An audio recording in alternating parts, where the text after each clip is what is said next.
Paz e bem a todos, reunidos para a reflexão do Evangelho do nosso Mestre amado Jesus, a esse lar de bênçãos e amor, Ismênia de Jesus.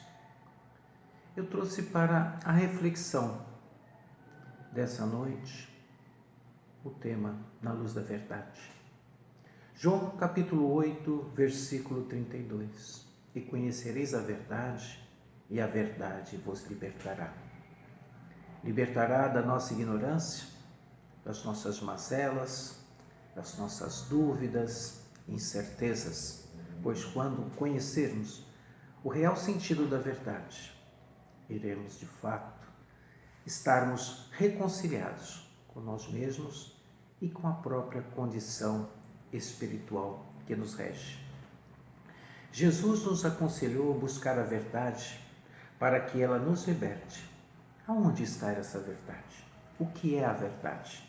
Qual o nosso conceito, o conhecimento do que é a real verdade? Egoisticamente, sempre achamos que a verdade é nossa, exclusiva, a nossa opinião, a nossa forma de conduzir, né? O modo de ver as coisas sobre o nosso prisma, ver as pessoas, entender o mundo, a religião, mas da nossa forma, do nosso modo. Tudo é melhor do que o dos outros, egoisticamente falando, a nossa visão. Muitas vezes nem buscamos a verdade, porque entendemos que a verdade é detida por nós, do nosso ponto de vista, da nossa opinião. O quanto ainda temos que melhorar.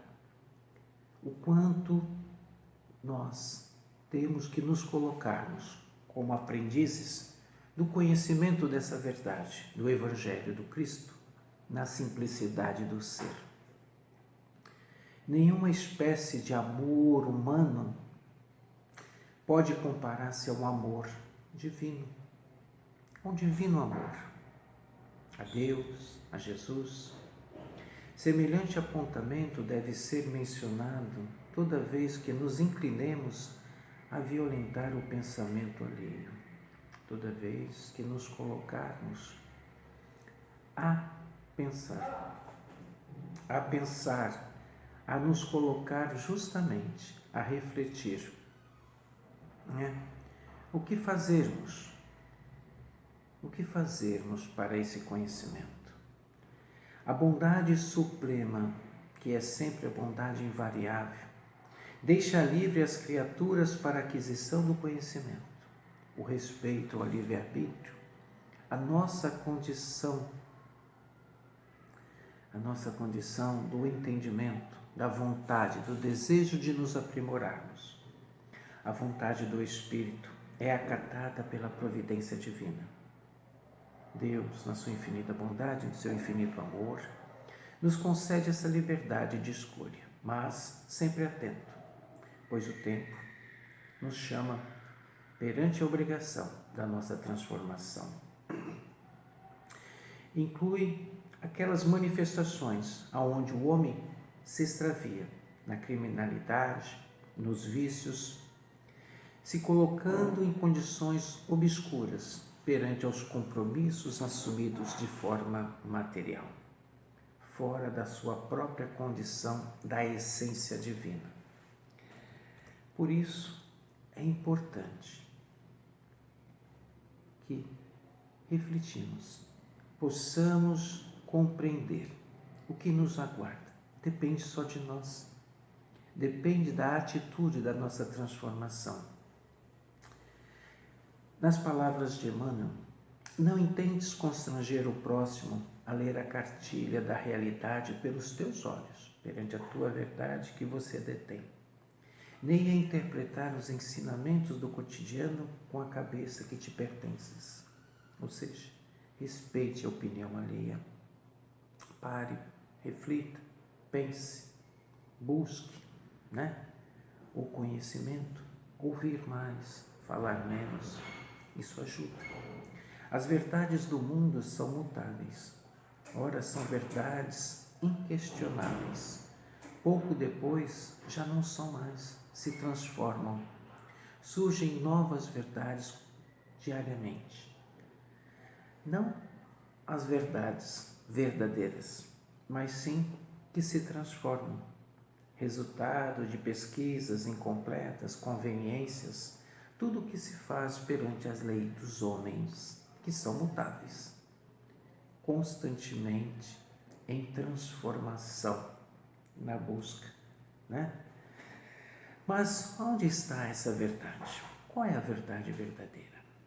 De que forma podemos e devemos buscar essa verdade? Temos o conhecimento que Jesus é o caminho, a verdade e a vida. É o modelo mais perfeito a seguir, que já esteve junto a nós.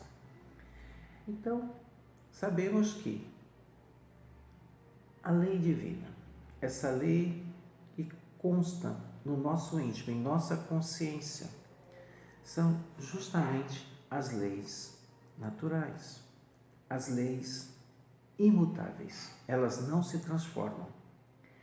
Será sempre por toda a eternidade, criada por Deus, pela inteligência suprema.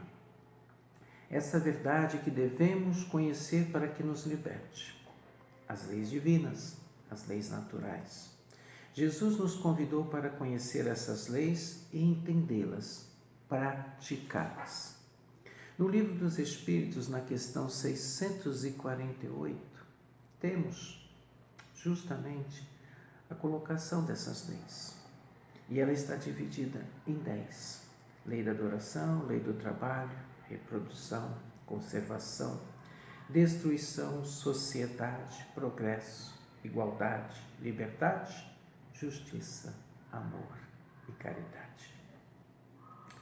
Veja que temos as leis a seguir da forma que nos colocamos, né? Justamente para o nosso aprimoramento. É só segui-las, respeitá-las, praticá-las. A nossa verdade será a verdade quando estivermos praticando essa lei, a lei da justiça, a lei do amor e da caridade. Ela é a síntese de todas as leis criadas por Deus. Teremos as verdades relativas, temporárias, meias verdades, mas a lei, a justiça divina, essa não muda, permanece pela eternidade. Quanto mais se estuda o Evangelho, quanto mais nos colocamos a conhecer, a praticar o Evangelho, Jesus se satisfaz com a nossa atitude, com o nosso desejo de aprimoramento, de nos tornarmos verdadeiros cristãos em seu seguimento. Pois eleva o nosso conhecimento. Podemos, de certa forma, termos melhor compreensão, o entendimento, os ensinos que há mais de 2000 anos nos foi mostrado, trazidos para que possamos libertar a nós e toda a humanidade. Pois, conhecendo a verdade, ela nos liberta. E nos libertando, temos condições de levá-la a todo canto, por onde passamos, por onde vivenciamos, desde o nosso lar ao nosso local de trabalho, ao nosso círculo de amizade. Não mudamos ninguém simplesmente por falar, mas pelas atitudes, pela boa conduta. Conhece-se o verdadeiro cristão pelas suas obras, pelos exemplos que se faz da sua transformação. Respeitemos assim uns aos outros, amai-vos uns aos outros como eu os amei, nos disse Jesus. Não intentes constranger o teu próximo, para que ele venha ler a cartilha da tua realidade perante os teus olhos, pois cabe a nós evoluirmos, seguirmos e respeitar. Essa emancipação íntima, interior, ela cresce em nossa consciência. E à medida que essa consciência busca, rememorar as palavras do Cristo, do Evangelho. Pois Jesus não designou lugar, não traçou condições, nem instituiu roteiros ou prometeu. Simplesmente nos trouxe: conhecereis a verdade. E para o acesso à verdade, cada um tem o seu dia, o seu tempo, o seu momento da sua libertação. Busquemos todos nós que consideremos Jesus como nosso guia e modelo, procurar ver e destacar o bem que existe nos outros, sendo benevolentes com suas faltas, tanto quanto desejamos que os outros sejam para conosco. Esse é o real sentido fraterno. Deixemos a rigor e a exigência para conosco na luta contra nossas imperfeições morais, com a certeza de que todos nós trazemos em nós esse desejo de transformação e a capacidade eterna de continuarmos e buscarmos nos tornarmos perfeitos, a seguir, a praticar o Evangelho. Termos, na realidade, Jesus como nosso guia, modelo, mas com a nossa paz na consciência. E sermos, sim, semeadores do Evangelho, a levar a palavra, levarmos o amor na verdadeira prática da caridade. Todo o texto a qual acabei de expor foi tirado do Evangelho de João Evangelista, através de Emmanuel, comentários de Emmanuel, na psicografia de Chico Xavier, do livro Palavras de Vida Eterna, psicografia de Chico Xavier e Emmanuel. E assim, queridos irmãos, agradeço a oportunidade desse momento. E graças a Deus, e graças a Jesus.